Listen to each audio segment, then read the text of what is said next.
Got a little 14-foot single axle trailer selling to a buddy. He needs some brakes on it, so we're gonna convert the brakes over, or actually put brakes on the axle because there's none on it right now. So it's got a 5-lug. So I'll kind of show you the process. So first is take the tire off. So you get the tire off there, and then this dust cover's on here. So a couple ways you can get that dust cover off. Number one, you can take a screwdriver, get it in between those two gaps right there. It's a lot smaller, so you might have to hit it a little bit with the hammer. Don't hit it too hard because this is light material. Once you get it in there, you can twist it out, then you have to kind of go around it. Or you can use a pair of channel locks and just get it on there, and then kind of up and down, up and down, up and down, and it comes off. This one was really tight, so I had to use it that way. And then on here, the nut, some of them have a cotter key on them, but not this one. It has two little flanges that stick up, and then when you get it down to the tightness that you need it at, you'll push one of the flanges down, and it'll go through the castle, in the castle nut right there, and holds it in place. So I'll show you that once I get this off. All right, so we have the castle nut off. See, that's what the castle nut looks like. Okay, gonna set it up here out of the way, and then right down here in this flat spot, there is this little piece here. Let me see if I can get that out without too much hassle right now.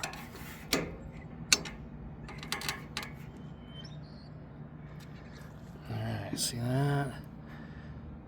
And yeah, my skills right now with the camera aren't that great because I didn't set up with the tripod. I'm just holding it, so kind of taking you guys all over the place. So you can see it's coming out though. A little bit at a time. So I was sitting here messing with it, trying to get that out, and I reached down and just grabbed this and pulled it, and the whole thing comes out. So it comes out as one piece right there. Boom. There's the inside. There's the seal, the inner bearings.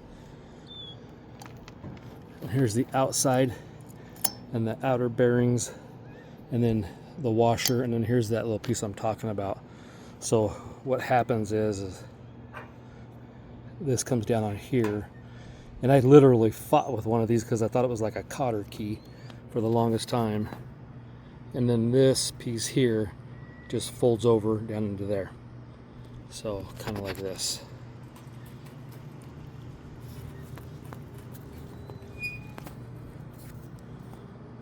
Well, down in there. And that's what holds it in place. And then to get it out, you'll have to pry it up and into that position so that you can unscrew the bolt on it. Make sense? This is what we're going back with. This is the, it's a Dexter electric brake. It uses magnetics and electric to stop them. So that's the backing plate. We got to get it on there, and we'll mount it, these 4 bolts into the flange that's there. And then here's the new drum that's going to go over it. A little rusty, have to clean that out a little bit, but you can see that it's a lot more substantial. And yes, I'm smoking a cigar. I mean, why wouldn't you smoke a cigar on video and work? That's a thing to do.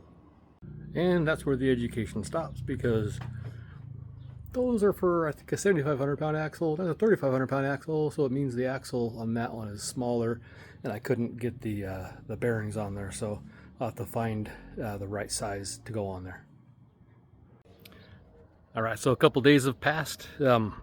Went on to Amazon and bought some trailer brakes the right size. So the other one was for a 7,500 pound axle, and I had to get ones for 3,500 pound axles. So they came, they're right here. They came in a big box as a set. There's one in there. There is the outside drum, and then here is the backing plate. So that backing plate is going to go on there, and it'll line up to those 4 bolts that's on that plate that was already there, and we'll torque it down to specs, and then we'll start with the bearings and the hub.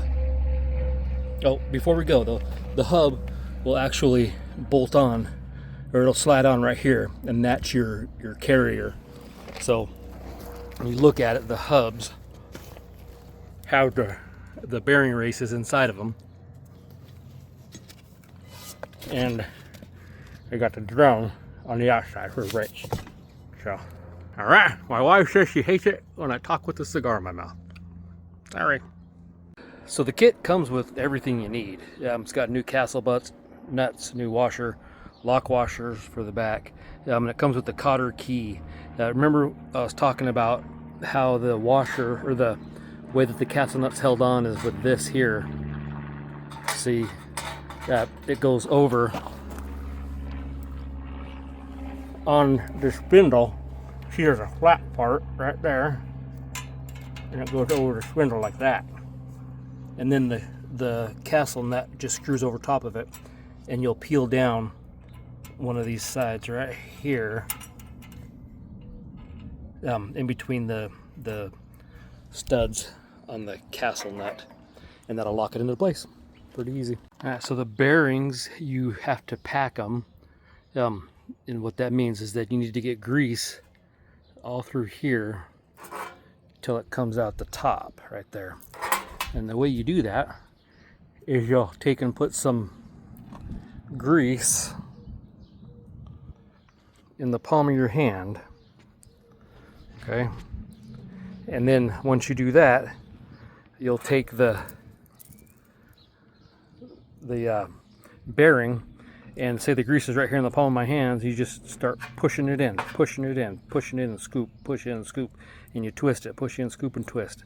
And you just keep going around and around and around, pushing that in until you get it packed with grease. Make sense?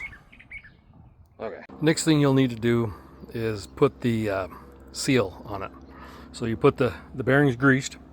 I put it in the race. There's two different size bearings. The back one is bigger than the front one, but the back one is the only one that has the seal on it. So you put the seal on here, and there's a couple ways you can do it. The best way is go down to Harbor Freight and buy yourself a little kit that has the seal press tool in it. It's just a little, it's got a bunch of different sizes in it, and it just rides over the top of this whole thing, and it's got like a little stud on it, and you tap it in, and it puts even pressure and puts it all the way in.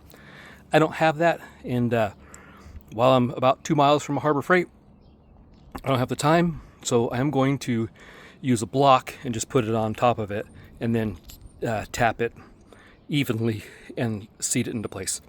And then that will ultimately come on here and ride right here and seal it so that the grease doesn't come out. All right. All right, there it is, pressed in and ready to go. So now we are going to blow out all the gunk in there. And then we'll take and put it on that stud right there, or the axle shaft. Okay. Okay, now that it's on, we'll take the next bearing that we greased up, the outer one, which is the smaller of the two, and it goes right on there on the outside like that. And then we put the brass washer on, and then we take the washer and the castle nut and we put them on, and we line up that washer like that,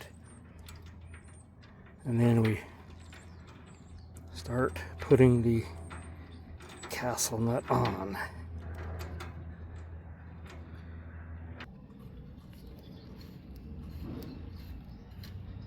And we just tighten it down, and then what you want to do is, once you get it down, you want to seat it. So you're going to put a little bit of pressure on it till the drum moves barely, and you want to back it off a little bit till it moves freely. You don't want any slop and play in it, but cinch it down, and it's a little taut, and then you just back it off just a little bit so it's nice and freely flowing. And then finally, we're just going to take that and bend it over. See how it's bending over like that?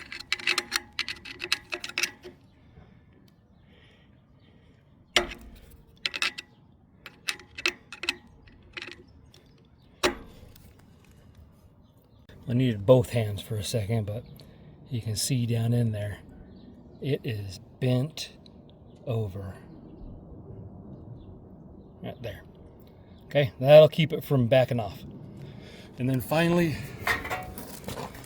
you'll pack grease in your zerp if you have a easy lube axle, and then put your dust cover on, and you're good to go. So we still have to wire these up because this didn't have brakes on it. So I'm only doing one side right now. We got to head out to the sand dunes and meet a buddy. He's buying this trailer off of me and he needed brakes on it. So him and I are going to put the other side on and we'll finish up the wiring out there. Thank you. I should say that'll be part 2 when we finish up the other side and do the wiring. And since I'll have 2 hands and a buddy helping me, I can show you the method we use for packing the wheel bearings and some other things that I couldn't with just one hand, and hopefully stabilize the video a little bit better. I recognize that it's probably all over the place because I'm holding it with one hand and I'm trying to work with the other, so, and I'm really new at this. But if you want to see part 2, like and subscribe. Thank you for watching. Thank you for following. Thank you for liking. All that kind of good stuff. I appreciate you. Have a great day and have an even better President's Day 2026. Hoorah!